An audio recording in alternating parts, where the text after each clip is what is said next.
Hello and welcome back to the third episode of In Conversation with Creatives. For this episode, I have with me my friend and a photographer, Mr. Sanal Kumar. Sanal has been able to create his own style of photography over the last many years with a strong focus on fine art and fashion photography. He's been featured on Behance 6 times, which is a global platform for creatives to showcase their work. So let's jump right in.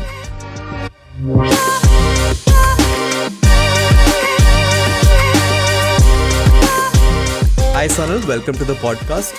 It's really nice to see you here. Hey Arun, thanks for having me here. So, if I'm not wrong, I think I've known you for the last 6 years. Do you remember by any chance what was the first project that we worked on? I think it was Titan or something, right? Not Titan, I guess it was for Is it? Arvind, a small shoot. Uh, I think it was for their trade show. Yeah, I think that's the one. Okay, Arvind.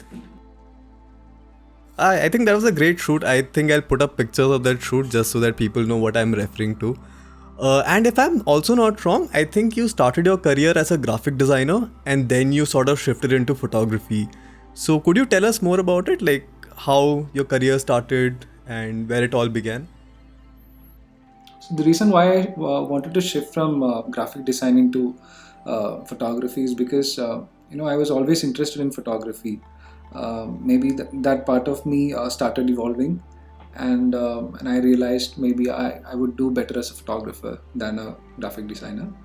And eventually I started exploring more about it, and it gave me a wonderful insight of as to how huge this industry is, and you know it's a greater larger canvas for me to make beautiful art, and it makes me happier, I guess. Okay, got it. So, is there something like why did you get started in graphic design to begin with? Like, was it did you have a background in arts or something before that, or you just felt that Yeah, graphic? art has always been a part of my life, a significant part, because I used to paint, I still paint. So, when you think of something related to art, graphic designing comes to your mind. And parallelly, I was doing photography also, like a hobby thing, but I wasn't very serious about it. But later, yeah, I thought I'm good at photography than graphic designing, so I decided to start that. Yeah. So you were always say interested into art and graphic design and photography. Where does that influence really come from? Were your parents creative or was your surroundings were you surrounded by people who were creative? How did it It's my begin? family basically. My grandfather, he's an artist. He didn't go to any art school and all that, but he got inspired from the nature, and he started making sketches and paintings and all that. And again, my cousin brother, he used to go to fine art classes and all that.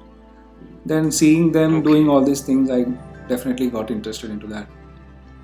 I think all my cousins, yeah, all my cousins are also into art and things like that. Okay. So you never planned to become an engineer or anything of that kind. You were always said ki it has to be I art. don't remember me dreaming to become a doctor or something like that. Never happened. Okay. Got it. So, even though you started into photography after doing graphic design, was there a certain stage in your life where you felt ki definitely not graphic design, but yes, photography is probably the right option? Or was it like a jump, or was it a planned thing ki you were like, ki, हाँ, I think it's time I switch? Uh, Or was it just sudden? it became very monotonous for me to work in, in that industry. It might be the firm that I work with. There was nothing much to do basically. Uh, my creative side was going down, I felt. And always this photography thing is there as a hobby also. Then I thought, yeah, I can do greater things in photography. And I tried doing a few projects before I quit my job, and I was like, yeah, pretty happy with the results. And I thought, yeah, I'll have to quit this job and like start it off. So you did see some amount of money in photography. It's not like you quit and then you're like, okay, now I need to reinvent, but you already did a few projects and you understood that there is some scope Project as that you in can those were my apply yourself personal to. projects. I didn't get any money from it, so it was like a trial and error thing, like whether it works or not. Is it my cup of tea? Something like that. But I think that would be really scary, man. Like you had a job which was paying you and then jumping into something that may or may not pay you, like was it hard It for you wasn't to do that that? scary at that moment, but then later on I realized it's not easy to make a career path like that. It's tough. Got it. Nice, man. Really brave of you to do that. I mean, anybody can make that decision. Like you just have to keep going. Trust yourself. Got it.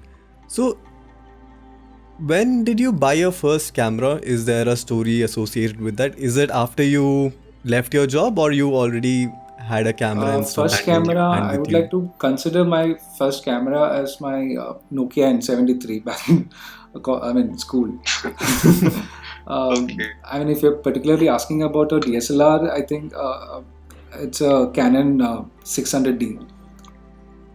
It's an entry-level camera, Okay. that camera, and once I quit my job, then I bought a full-frame, proper professional camera. Okay. So you mentioned that you had a N73 as one of your first cameras. So were you shooting on a phone in school? Is that what you're referring to? Yeah. I mean, so basically, a camera gear is something which you can, which helps you to take pictures, right? So I used it as a first camera only. I started experimenting how this photography thing is. It's not just normal photos, but I was trying to be more creative and all that. Yeah, but you know how those days were. I mean, we were like wannabe photographers, so something in that zone. You can't expect Got like it. other stuff. Yeah. So you go by two names, Mr. Ink and Inkan. Is there a story behind that name? Yes, definitely. Um, when I started my first FP page back in 2013, I guess, I was also posting my painting works there. So, and you know, this word ink has a common connection between with painting and photography. So when you go for printing a photography photo, then you basically need ink, right? So it's That's basically that thought, like I really wanted a cool name for that. So yeah, this thing happened. And again, after that, FP page wasn't working well. Then I started Instagram. So I named it as Mr. Ink. Then later I changed it to Inkan. Okay, got it. So you also do a lot of personal projects from time to time. I remember one specifically in which there's one guy wearing a mask with three stripes across it. Could you tell us the story behind that? I remember there was some logic behind you doing that. And also, as a follow-up question, how important do you think is personal projects as a photographer? For a photographer to grow his art or craft, he has to do continuous or constant personal shoots, I feel, because that's where you find yourself, right? There is a space for improvement, and you keep improving by doing your personal project. So one of my this mask thing is one of my personal project.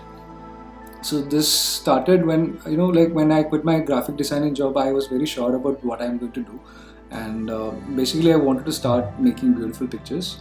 So I was very sure about to have a unique style of work for myself, and to have a character which tells or narrate the story for myself in my photos. And one person who has largely influenced me to start this journey as a photographer is Mr. Ted Forbes. He's a famous YouTuber who talks about like history of photography and things like that. Not like the other YouTubers. He's a nice guy. So one of his videos, I remember this watching this great artist called Curves. So he's a contemporary artist who does amazing stuff. So his works are known for repeated use of this figurative character called Companion. So I Okay. decided to start a series with a figurative character named, and I named it I. So that's when it happened. That's Okay. when the thought of having a character throughout my series. I mean, I thought of that. It's a cool idea, right?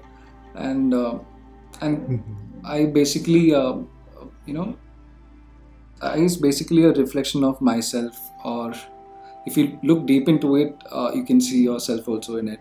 So what that means is it's basically a representation of human beings and human emotions. And basically those three lines depicts the basic three things a lot of humans are blessed with. Be it seeing, listening, and speaking. Right?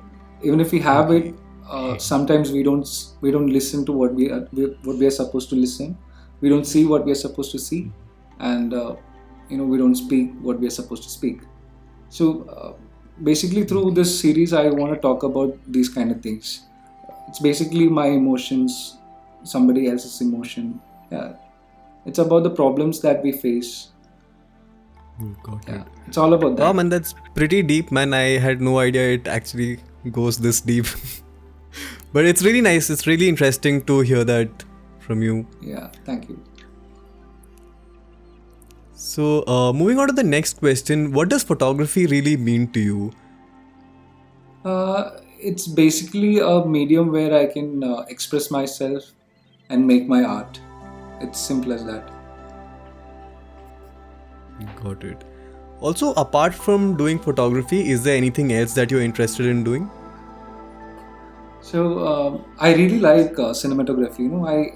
The first time I bought my camera, it was to shoot videos basically. But then my mentor, Okay. he's a great photographer. His name is Pullukanti Prabhakaran Sethuratnam. He's my friend's dad. Okay. I'm lucky to Okay. have him in my life, to teach me the basic things of photography, the composition, and all that. So yeah, he told me it makes sense now. I mean, to frame a thing, you need to have a basic idea about like photography. A good photographer can make a good cinematographer. So I took his advice and I started photography, but I was stuck there. I couldn't move out. So I'm planning to do videos also. Soon I will be starting my video series also. So think. Wow, man, that's exciting. I look forward to seeing that, man. I'm pretty sure it'll be pretty awesome and kick ass, whatever you do in that. And apart from that, like Also, if it is personal, then I like biking and going to places. Doing it's all photography related things only. Going to places and make my eye character stand there. Like create some beautiful pictures again. Come back home. So I like that whole process of going to places on a bike, and it's a nice feeling. I like it. got it. Great. So, what was one of the most memorable projects that you have worked on, and what made it so special? So undoubtedly, my first series, I series, it gave me some amount of confidence and gave me a visual style that I can carry forward with for my fine art series. And it really opened up conversations with random people that I met with, uh, and people started recognizing me, my photos instantly with the help of those three-lined masks. So it's very special for me. It you know it, that's it. Okay, so as a photographer, what are the different paths that you can take to be successful? So, what I mean by this is that I'm aware that there's something called editorial photography and there's something called fashion photography. What else is there that people can probably explore and get into? So talking about success, you can be successful in any field of photography, whether it is fine art or editorial, anything, be it anything. So you have to be really good at it. That is the main thing. And the term success itself it's a very subjective term, right? uh, for some, it's, I think, it's all about making money. For me, success is having the luxury of creating what you love to create, and and be able to do it for the rest of the life, the entire life. Because some people don't get it, right? It's all, I mean, True. like I said, for some it's all about making money. For me, it's not about that. I should be able to create this thing, like what I love to create. I should be able to do that for the entire life. And I think that's success. I think that's a great answer. Like, I think even when I speak to people, I usually say, like, try doing what you love to do and hopefully money will follow. But yes, you should love what you're doing, otherwise it'll stop making sense at some point. Okay, so what are the common misconceptions about your field? Is there something that people are not aware of?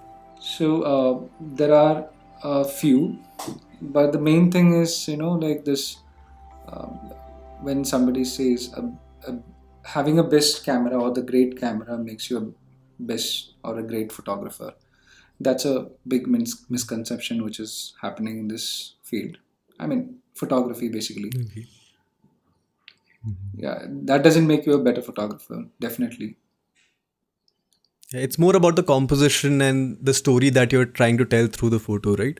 More about your capabilities of doing things. It's about the knowledge of that particular field or the subject, and the compositions, definitely it comes in under the knowledge.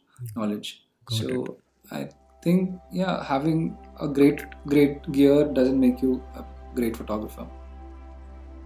So I think I've asked this question already, and I think you answered it. Like, is gear important? And since you've already answered that question, let me move on to the next one, which is, what is the basic equipment that you need to get started in photography? They can buy any camera depending on their pocket size, and or else they can buy a basic crop sensor camera. But I would suggest them to start with film camera, because that will give you more. That will teach you more things. You're not straight away taking some pictures. You have to really plan for it, the composition and all that. So if you really, I mean, in a 35 film, you get like almost 36 images, 35 images, and if you're looking for a 120 film, you get like 12 images. But in digital cameras, you can take how many ever pictures you want to take, but you tend to do mistakes a lot. But there, your possibility of your possibility of doing mistakes is less, actually. As in, you plan things and execute it, right? And you can't. You really can't mess that thing. If you mess it, you won't On get the digital, you picture. can keep making mistakes. Yeah. But I think learning process, I think you should try film cameras, and like the process is like very slow, but then you will learn a lot of things about lighting, about composition, because you don't want to do mistakes. If you do mistakes, you'll have to pay for it. Got it. Yeah, because digital, Got it. The stakes are higher. yeah, I think, yeah. Got it. Or else, they can buy a very normal DSLR, a crop sensor, to start with. Okay.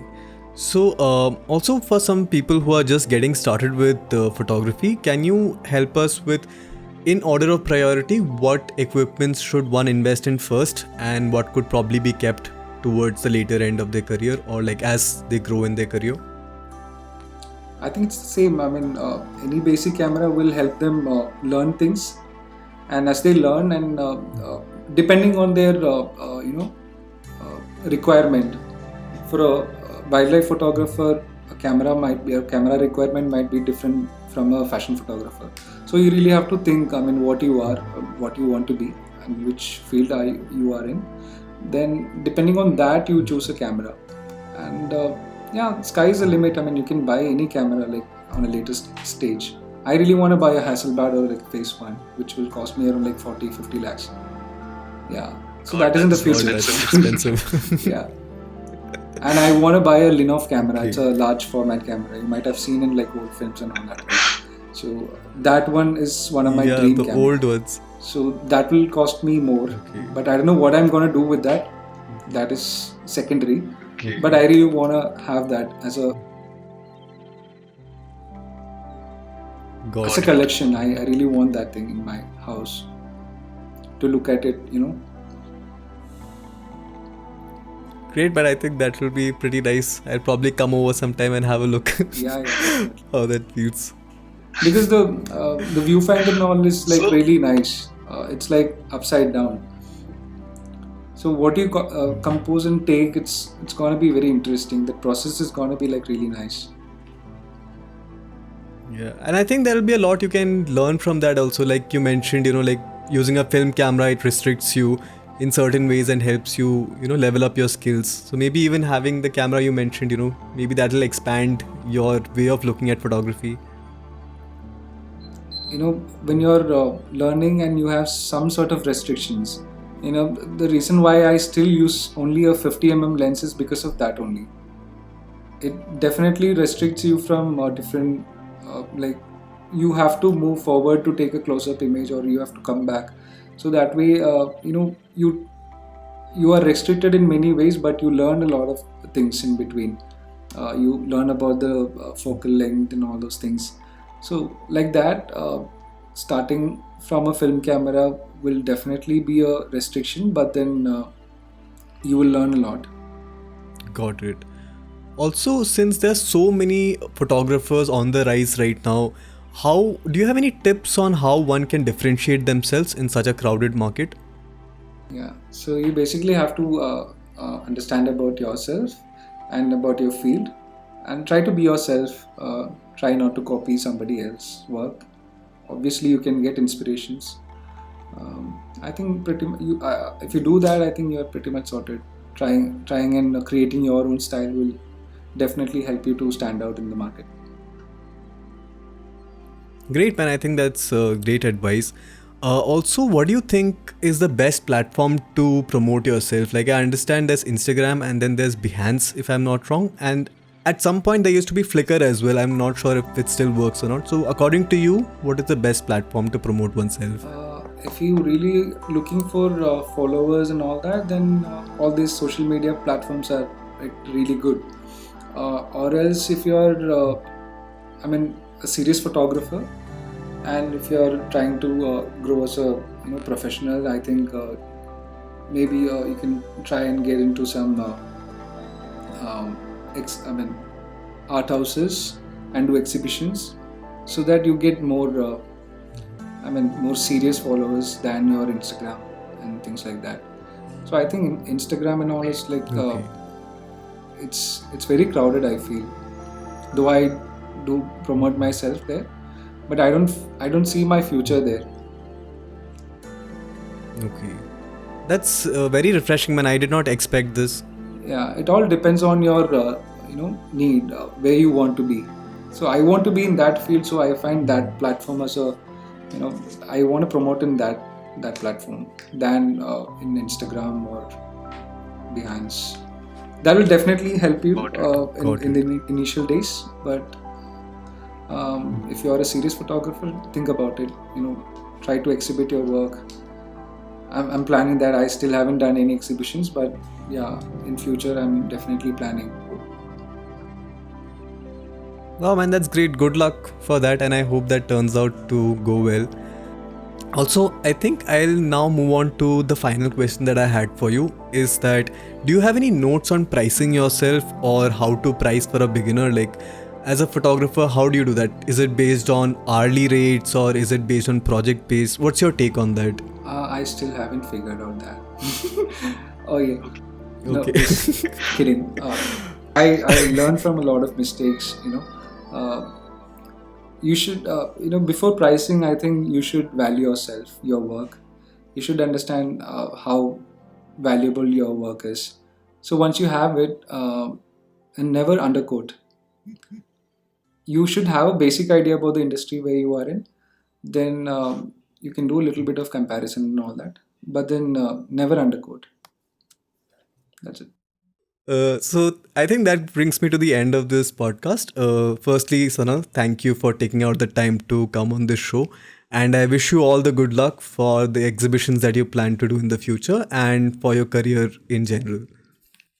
It was nice having Yeah, you man, it around. was really nice to talk to you about all these things. I mean, this is my first time, so a bit nervous, but Yeah. I think it was fine. I hope it comes out well, and I do expect or do think that maybe sometime in the future we could do another episode like this someday. Yeah, probably. I hope you're okay with that. Sure, definitely. It's cool.